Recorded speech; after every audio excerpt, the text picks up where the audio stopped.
Salam alaikum, Azul Filaoun, bonjour tout le monde.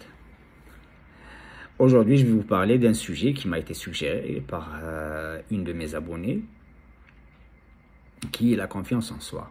C'est un sujet qui touche pas mal de monde, malheureusement. La confiance en soi, c'est pas nécessairement quelque chose d'inné. On peut acquérir ça avec le temps.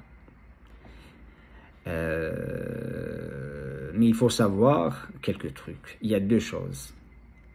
Il y a des choses qui vont être propices pour le développement de la confiance en soi. Mais il y a des choses aussi qui vont briser cette confiance. Pour apprendre à se faire confiance, il faut savoir sublimer des fois. Il faut se mettre en tête qu'on peut changer, qu'on a la capacité de changer les choses. Il faut y croire. Il faut se dire qu'on est capable. Rendre l'impossible possible. Si tu as mal, si tu as de la rancune, si tout est noir pour toi, si tout le monde dit que tu ne peux pas changer, essaie de sortir de ce milieu et de cette vie vers une vie qui est pleine de joie, vers une vie heureuse, soit joyeux, soit gai, soit rayonnant. Et crois-moi, ces choses-là, si X ou Y peuvent les changer, tu peux les changer. Aie confiance en toi. Pour ça, je vais vous donner quelques points, parce que si vous allez parler avec des gens qui font du coaching et tout, c'est sûr et certain que c'est des gens qui sont spécialisés dans le domaine. Ils vont creuser plus loin, ils vont vous dire des choses qui sont plus intéressantes que ce que je vous raconte maintenant. Mais je vais vous donner juste quelques trucs, la majorité des gens, selon l'expérience des gens. Mais je vais vous demander, par la même occasion, juste de vous noter. Les points que je vais vous donner, notez-vous. Faites comme si vous étiez malade et vous partez chez le médecin. Le médecin, vous avez un mal, il va vous dire, ok, le mal que vous avez, si je vous dis de 0 à 10, vous allez le mettre à combien? Si vous allez lui dire par exemple 6, il va vous donner 0,7 mg.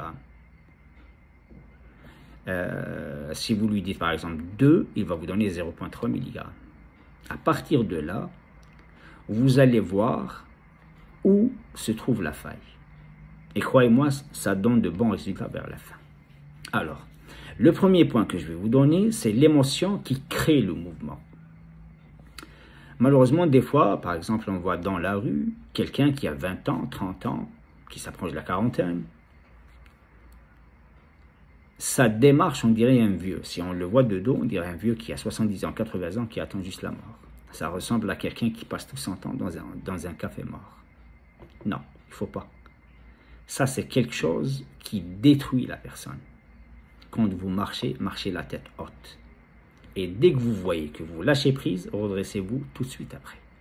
Vous allez voir, marcher la tête haute donne de très très très bons résultats. Ça c'est 1. 2. Faites du sport. Oxygénez-vous. Sortez le soir. Allez dans les bois. Faites du vélo.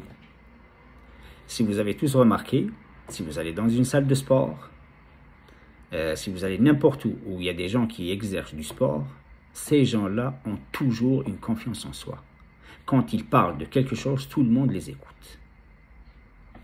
Troisième des choses, c'est le manger. Il faut savoir quoi manger.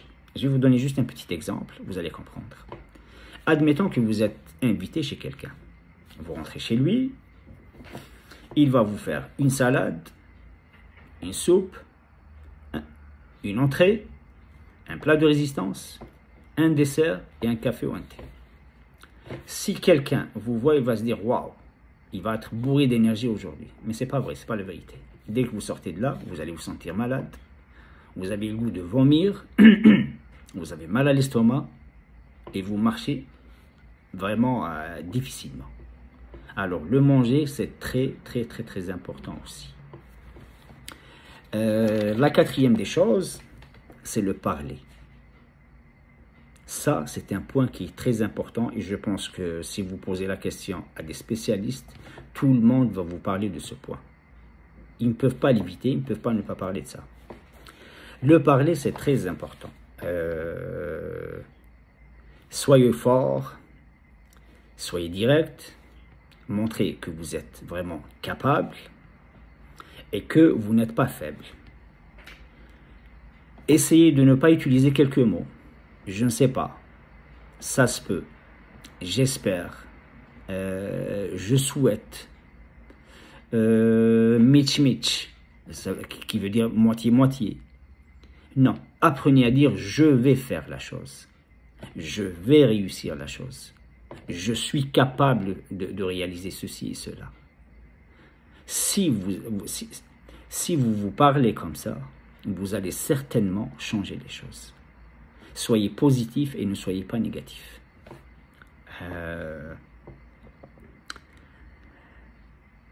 Je vais vous donner un autre point. Il faut toujours aussi faire partie de l'exceptionnel et non pas du banal, du général. Je vais vous donner un petit exemple aussi pour ça.